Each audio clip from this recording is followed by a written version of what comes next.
wabarakatuh. Shalom, salam sejahtera untuk kita semua. Jalan-jalan ke Hong Kong naik kapal feri. Ayo jangan megong, dengarkan presentasi saya. Tak kenal maka tak cinta, tapi udah kenal jangan terlalu cinta. Maka perkenalkan, nama saya Yunita Hartahu dengan NIM 2003 720052. Di sini saya akan mempresentasikan filsafat ilmu bab 2 tentang dasar-dasar pengetahuan. Yang pertama itu dasar pengetahuan. Pengetahuan adalah hasil tahu manusia terhadap sesuatu atau segala perbuatan manusia untuk memahami suatu objek yang dihadapinya. Jadi, pengetahuan itu merupakan pemahaman atau kesadaran seseorang tentang fakta, informasi, konsep atau keterampilan dalam bidang tertentu.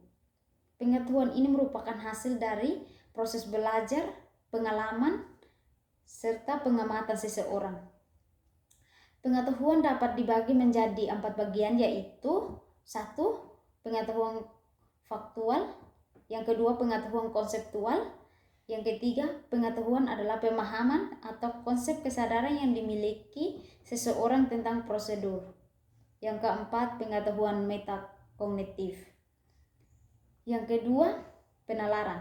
Penalaran adalah proses mental yang digunakan untuk informasi, memahami hubungan antara konsep, dan mencapai kesimpulan baru atau pemahaman baru.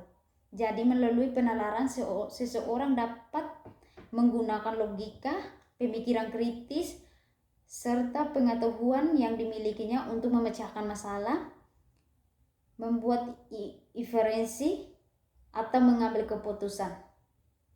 Penalaran dapat dibagi menjadi beberapa bagian, yaitu 1. Penalaran deduktif, yang kedua penalaran induktif, yang ketiga penalaran analogis, yang keempat penalaran abduktif, yang ketiga logika. Logika adalah studi atau prinsip-prinsip dan metode yang digunakan untuk menganalisis dan mengevaluasi argumen dan pemikiran secara rasional.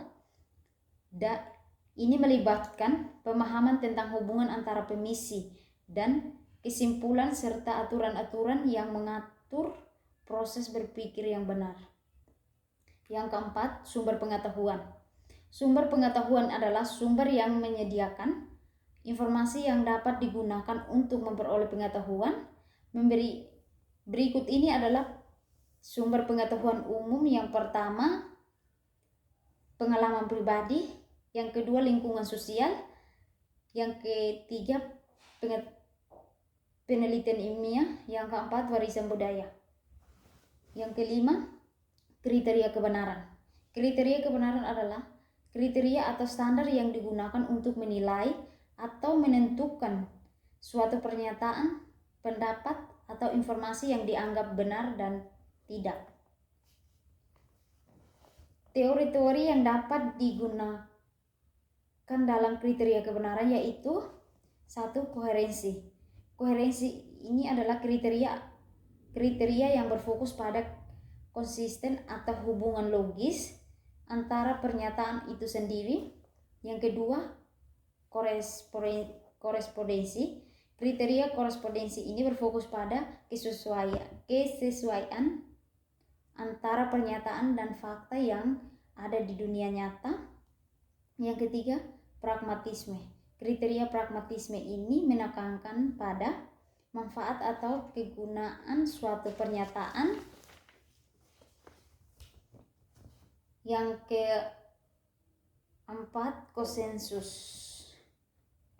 Kriteria konsensus ini melibatkan penerimaan atau persetujuan dari jumlah orang yang berkompeten. Sekian dari hasil presentasi saya. Hidup terasa sepi tanpa kekasih. Cukup sekian dan terima kasih. Sekian presentasi dari saya.